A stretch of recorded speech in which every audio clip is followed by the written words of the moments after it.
Hi everyone, welcome back to the Vet Files. I'm Gretel, an incoming vet student for University of Missouri, and I'm here today with Michaelin, also going into her first year of vet school. And today's episode is a deep dive into holistic medicine in the veterinary field. So our overview is about the role of holistic medicine in veterinary care and specifically for horses. So we're going to cover what holistic medicine actually means, why it's growing in popularity, how it's applied, and then take a special look of how it's used in horses and a couple other animals for case studies. I actively use holistic medicine with the treatment of my horse who is arthritic, and Michaelin is new to this. Yeah, luckily I haven't had to use it, but now that I've got a very senior dog, I might have to start looking into, possible methods of care here soon. So basically, if you don't understand what holistic medicine is, or maybe you just want a brief definition of how we define it before we start talking about it, you're basically treating the animal as a whole, considering the mind, body, and environment of the animal. For example, you're going to treat an animal different for skin allergies in North Texas than you would in Cumin, Alabama. So holistic veterinary medicine is a form of healing that considers the whole patient, body, mind, and spirit, in its approach to achieving optimum health and eliminating the root causes of disease. The holistic approach is gentle, minimally invasive, and incorporates patient emotions and well-being. So these could be things like the fear-free practice, if you've heard of that, anything that might make the patient feel calmer and safer in its treatment rather than like invasive surgeries, medications every day, etc. So holistic thinking is centered on care, empathy, and respect. After a thorough exam and appropriate testing, a holistic veterinarian will choose the best combination of conventional and alternative or complementary therapies for each patient. And in brief, holistic medicine focuses on treating the whole animal, not just the symptoms. It considers the physical health, mental well-being, nutrition, environment, and even emotional state. Doesn't necessarily mean alternative. Holistic medicine blends conventional treatment with complementary therapies. And that's one thing that we want to highlight before we start the episode. Gretel and I genuinely believe that you should never do one or the other. Don't just treat your dog's cancer with herbal therapies, or don't just treat, a skin allergy with surgery. You're going to have to blend the two pretty evenly, or 70-30, whatever it might take to make the animal comfortable, etc. If it's got skin allergies, you might give a medication, but then also give it daily baths or something that might relieve the inflammation and pain. So next up, we're going to talk about the rising popularity of holistic veterinary care. Yes, so there are many reasons that holistic care is becoming more popular. A lot of people want a different outcome than they're just getting from conventional medicine alone, so these two should be used as a partnership. There are fewer side effects from holistic medicine and not just conventional. And also, some conventional medicine practices don't address the underlying causes. They're just treating the symptoms. So clients over time, a lot of them are becoming more educated. We have Google, right? So even though they're not going to vet school, they want to read up on other sorts of therapies. So I think it's on our side that we need to have more tools on our toolbox. And I think we need to keep an open mind on what treatment really means. So if they want fewer medications, okay, let's see what else we have. If they're more drawn to natural options, and a lot of pet care is about what the pet parents can do, then let's find something. Many chronic issues too, especially like arthritis, GI problems, anxiety, a lot of them do respond really well to holistic care because it's less stressful of an approach on the body. And so we're seeing this as a growing thing in veterinary care. More practitioners are bringing in holistic practices. And also, depending on the treatment, it can be less expensive, less invasive. And for some animals, it works best also paired with conventional medicine. So we're going to go over some common treatments for horses. So acupuncture is widely used for performance horses for back pain, lameness, and post-injury recovery. It can stimulate specific points and bring inflammation to the area, which sounds counterintuitive, but the body heals by improving blood flow and nervous system communication in the area. And also, it can be quite calming for a lot of animals. Horses really understand if you're trying to heal them. There's also chiropractic care. So this is addressing musculoskeletal issues and improving performance, movement, and comfort. So, for example, if your saddle doesn't fit well, if there are gait abnormalities or head tossing, can show that there's something wrong, possibly in the spine. You could be misaligned or something could be uncomfortable. So, often adjustments help improve stride length, better engagement of the hindquarters, and even behavioral problems. I personally have gotten chiropractic work on my horses, and it is great. Aligned with chiropractic work, there's also body work. So your bones can be out of place, and your muscles are also, if you fix the bones, your muscles will pull them back if they're moving the same way into the incorrect spot. I was just gonna mention that when I was in high school for a couple years, I think sophomore year, I made my little art project that I've talked about where I put that I wanted to be a zoo veterinarian. And after that, I kind of looked into the career uh, field and was like, I don't know if there's really that many jobs for me, especially since I don't want to live in a city and that's where all the zoos are. But anyway, after that, I decided I really, really was interested in chiropractic care. I wanted to be a horse chiropractor specifically. And we did a business dinner my senior year in my English class where we got paired up with a professional in our field that we wanted to go into, and we did like a professional business dinner with our resumes and stuff, and they weren't able to find me a chiropractic clinician for horses, and I was so upset. They gave me a equine practitioner essentially, which was super fun, and I still learned so much, but I was so sad because I was like, why is this not talked about? So I've always had an interest in holistic medicine, but I didn't quite understand the definition or the buzzword, if you want to call it that. I don't think it was as popular when I was in high school as it is now. But next up, I think we're going to talk about herbal therapy, give a couple examples of that. And we'll also give a couple case studies a little bit later into the episode with some deeper real life examples from reputable sources. As far as herbal therapy goes, some common herbs and supplements used in equine care are devil's claw and yucca for inflammation, milk thistle for liver support, and valerian root for calming. And it's important to note that many herbs have drug-like effects and they should be used cautiously and professionally. I know a couple people when I was a kennel assistant at a vet clinic here in Auburn way overused like a CBD gummy or something like that. And we were like, oh, wow, they really shouldn't be getting 5 a day. But, it's just important to note that they're definitely not something to mess around with, but they can be a little bit less extreme than traditional conventional drugs. So, like Gretel mentioned, there's also body work or massage therapy with muscle recovery, relaxation, and injury prevention. So, think about, if you're going to go on a run, you're not just going to start running a marathon. You're going to probably do a couple stretches, or before a workout, it's probably recommended, you get some stretches in, some yoga to keep your body kind of up, fit, and ready to go. And also a huge therapy that people use across the board for humans, veterinarians, etc., is nutrition and diet adjustment. So many problems can be solved, if not caused, by your diet.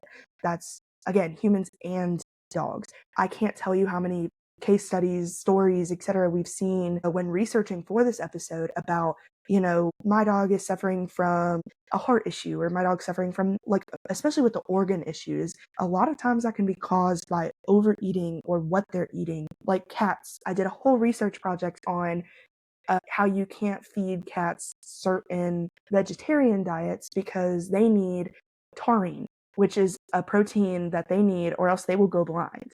It's only available in animal proteins. That's why vegetarian diets for cats are such an issue. They can cause them to go blind, and I think it's called degenerative retinal, I don't even remember, glaucoma. So that's caused by not getting enough taurine, which is an animal protein, which means you can't feed them just vegetarian. So next up, we're going to really focus in for the episode on some case studies and real examples. And I'm going to start by letting Gretel give kind of an example of what she did with her horses. Definitely. So I made the poor decision of getting an osteoarthritic horse when I was 20. I was just very desperate for a horse. Michaela actually grew up on a horse farm, so she knows it's weird when they're not there. And I also grew up on a horse farm. So I saw him online, and I had like a 26-year-old arthritic horse in the past. I was like, I can handle this. It is completely different when it is arthritis in the hock, especially in the upper part of the tarsus. So I did not know what I was getting into. We got him injected, and normally that lasts about 6 to 8 months. It lasted 2 for Bo. Bo was 12 at the time, and I was told that there's really not much more I can do. So he's either turns in just to a pasture pet or euthanasia. So I like to say I try to keep a growth mindset. So I started to do my own research and reach out to friends I knew who had different approaches. And they told me that I needed to get him into chiropractic work, into body work, into different type of trimming style, so whole horse hoof trimming, and also to completely change my husbandry too. So I used to stall them overnight. I was taught traditional horse management, which is very different from what's actually beneficial for them. So I switched them to 24/7 turnout always. His muscling got better, his demeanor got better. He wasn't coughing anymore, like the dust in the barn had made him sick. His arthritis was doing better, it was less inflamed in his hock. And then we tried an anti inflammatory injection in the hock called Noltrex, which is like a gel. So this is pairing with conventional medicine, was the second thing we tried, and that really helped. And then I stopped putting metal shoes on him because metal shoes can restrict the expansion of the hoof when it lands on the ground.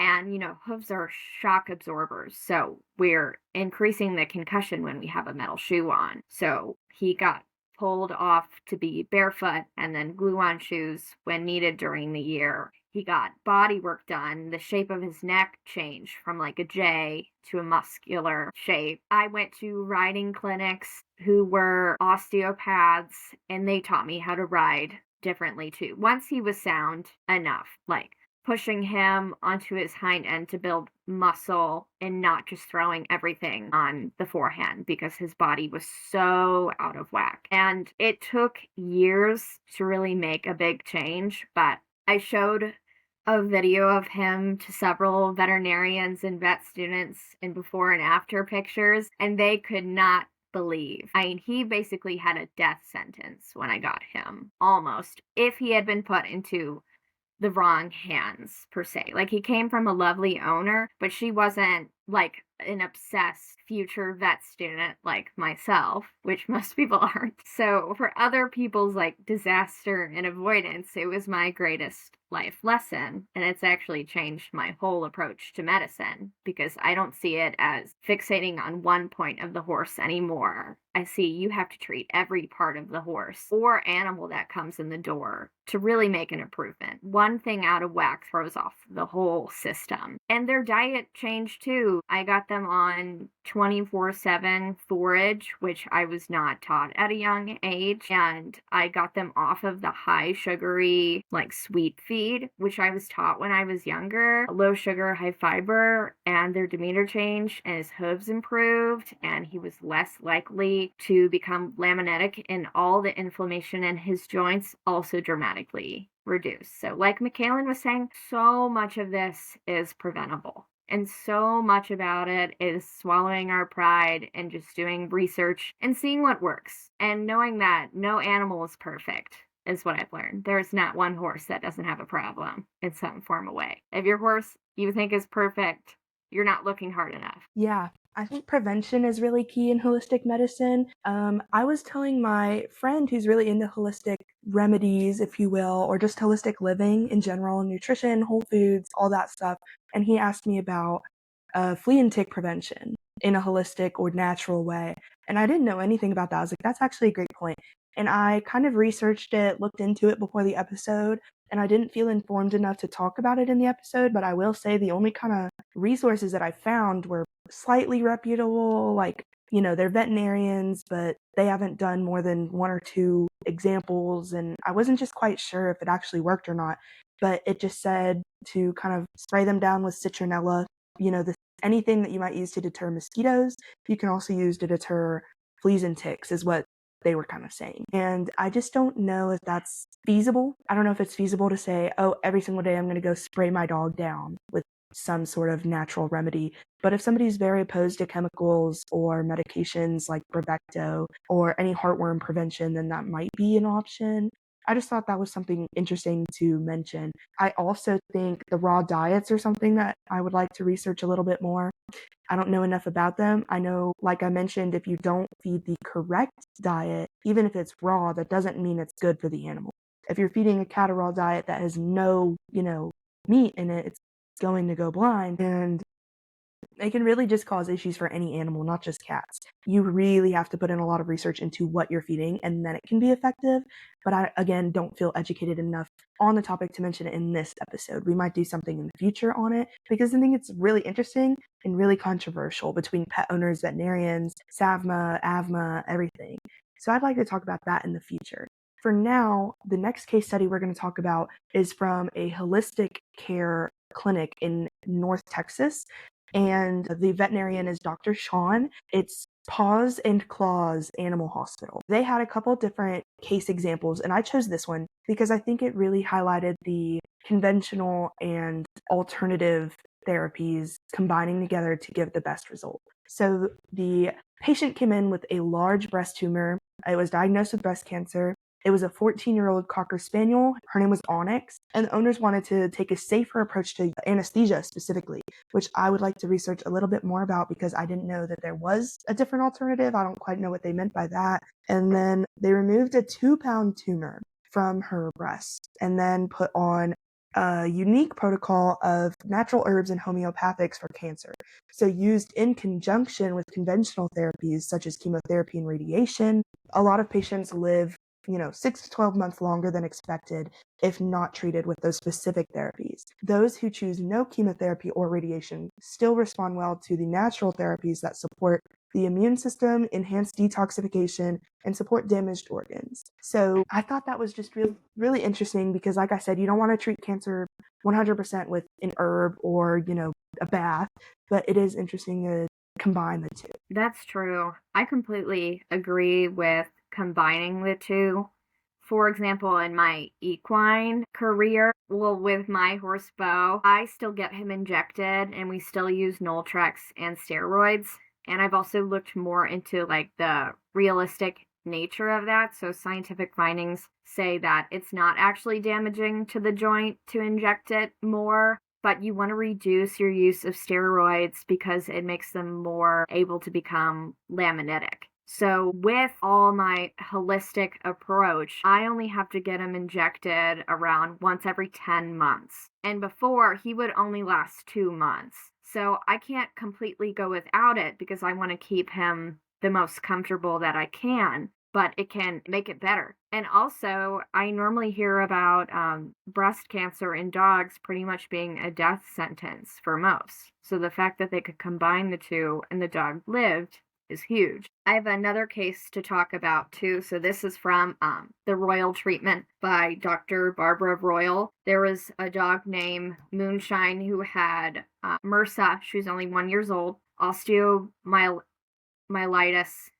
demodectic mange, inflammatory bowel disease, muscle wasting, anorexia, arthritis, abscesses, joint malformation, urine and fecal incontinence, and horrible viral papilloma. So this was all over her gums, her feet. Vet had already surgically removed 17 of these growths from her feet, and this dog could barely eat and she could barely walk. She had a pot belly. She never had normal stool. She had hair missing, and she was just generally in horrible, horrible shape at 1 year old. And she was on lots of antibiotics, lots of immuno suppressive drugs, chemotherapy drugs, antioxidants, lots of things to prevent nausea and vomiting. All the details are in the book too of all the specific treatments if anyone wants to read. Midabin, dips, vitamins, probiotic capsules. Also, I apologize if any of my pronunciations are incorrect.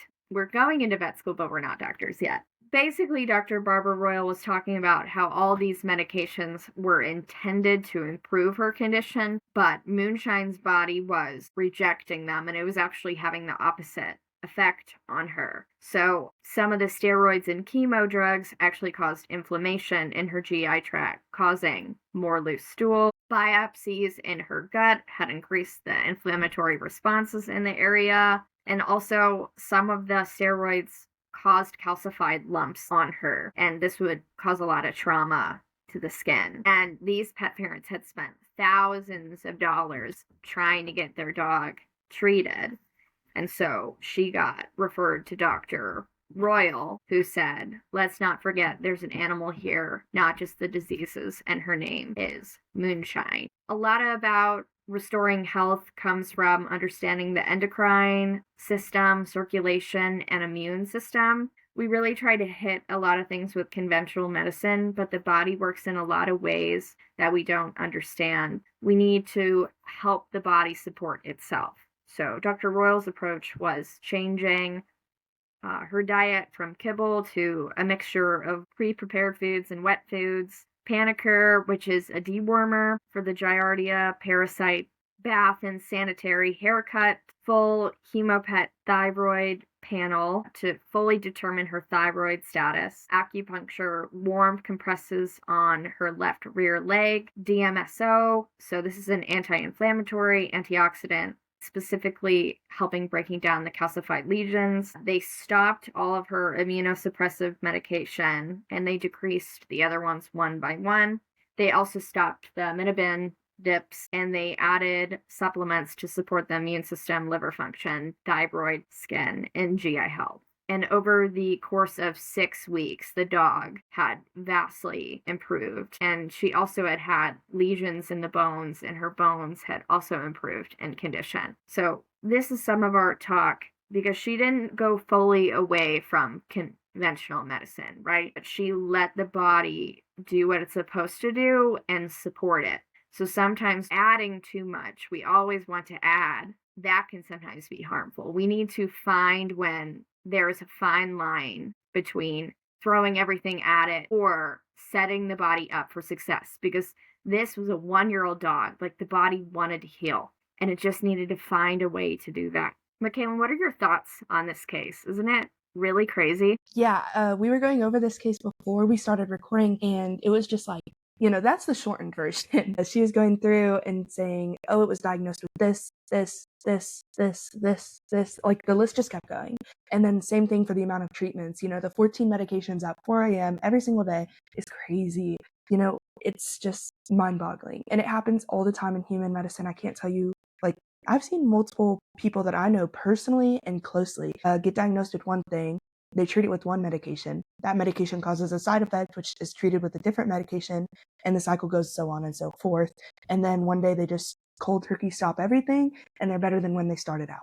It's really weird. Medications are amazing when used correctly, but sometimes it's not anything against the doctors. Sometimes it is just trial and error. But I would say personally, as a future veterinarian, like, once I got up to like 6 medications, I might start considering looking at a different method or a different diagnosis. That seems a little bit crazy to me to say, let's take more than 6 medications a day. That might be like my cap, but maybe once I learn more about it, I'll change my mind.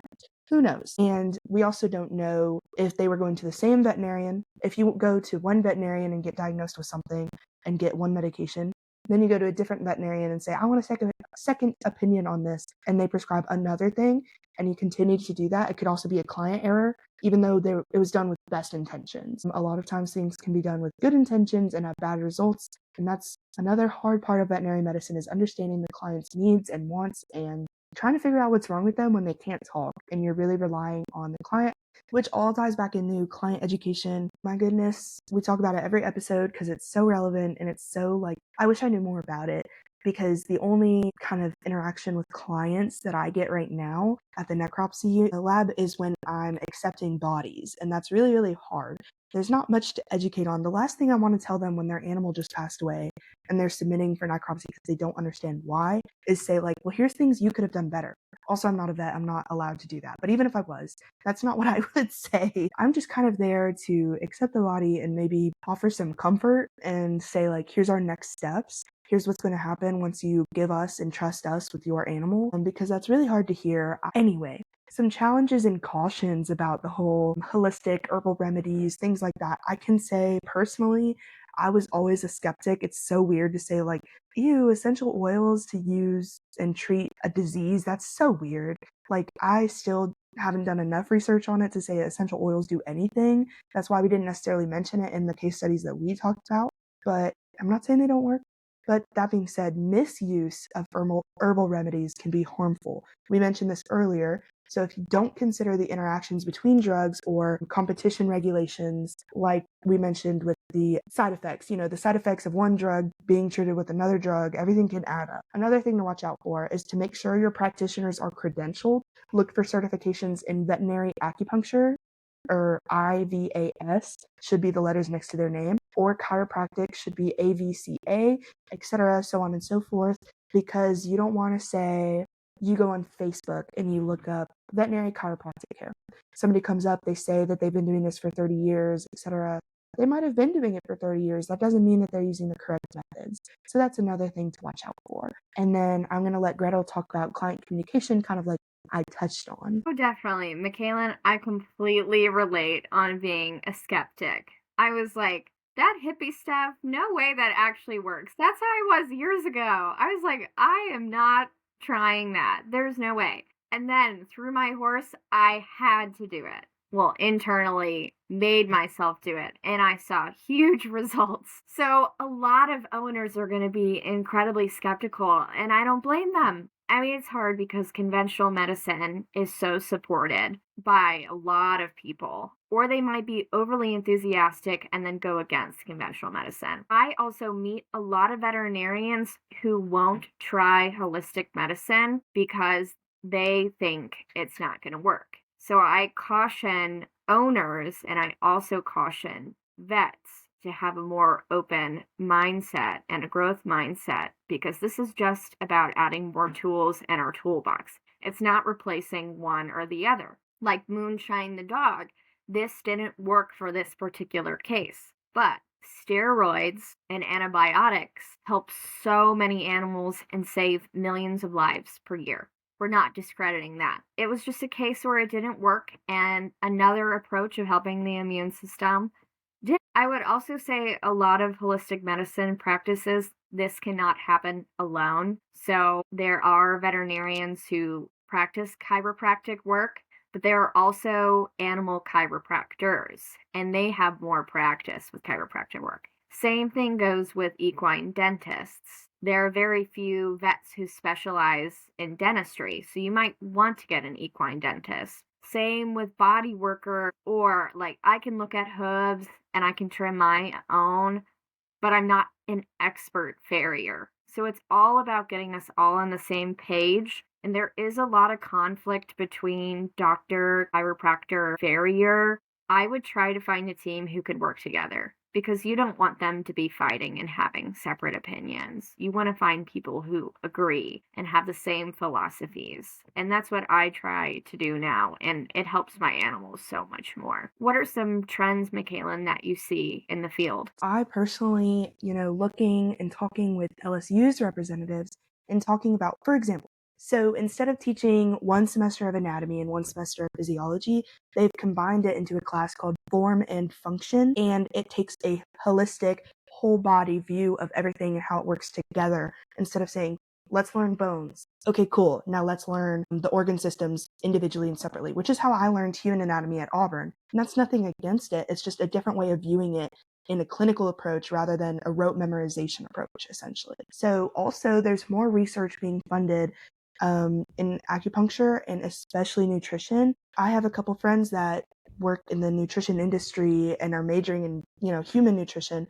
or even just taking like my animal science nutrition classes, which, by the way, respect to anybody who has an interest in that. It's hard. It's like applied organic chemistry, basically. So there's definitely more research being put into that, including my own professors at Auburn. So I thought that was really cool, because even though that might not be their focus as non-veterinarians, they're talking more about the animal and allied industry side of things and production aspects and business, and tying everything as far as efficiency. I think it's really interesting to have that research to reference for a veterinary aspect as well. I completely agree. I am a huge supporter of research and finding more answers to the world, especially in cases that really, really matter. And this is why we're bringing up topics like this because we want to see more about it in the world. So, one of our key points today is that holistic medicine isn't about rejecting modern medicine, it's about enhancing it. When used properly, often offers preventative and personalized options for each pet,